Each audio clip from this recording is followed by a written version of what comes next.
ನಾನು ಕಣ್ಣೆತ್ತಿ ಪರ್ವತಗಳ ಕಡೆಗೆ ನೋಡುತ್ತೇನೆ, ನನ್ನ ಸಹಾಯವು ಎಲ್ಲಿಂದ ಬರುವುದು?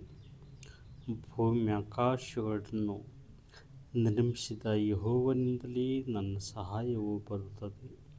ಆತನು ನಿನ್ನ ಪಾದಗಳನ್ನು ಕದಲಗೊಳಿಸದಿರಲಿ, ನಿನ್ನನ್ನು ಕಾಯುವವನು ತೂಕಡಿಸದಿರಲಿ. ಇಗೋ, ಇಸ್ರಾಯೇಲರನ್ನು ಕಾಯುವಾತನು ತೂಕಡಿಸುವುದಿಲ್ಲ, ನಿದ್ರಿಸುವುದಿಲ್ಲ. ನಿನ್ನನ್ನು ಕಾಯುವವನು ಯೆಹೋವನೇ, ನಿನ್ನ ಬಲಗಡೆಯಲ್ಲಿ ನೆರಳಿನಂತೆ ನಿಂತಿರುವಾತನು ಯೆಹೋವನೇ.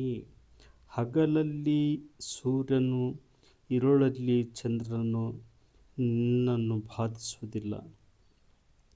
ಯೆಹೋವನು ನಿನ್ನನ್ನು ಎಲ್ಲ ಕೇಡಿನಿಂದ ತಪ್ಪಿಸುವನು, ನಿನ್ನ ಪ್ರಾಣವನ್ನು ಕಾಯುವನು.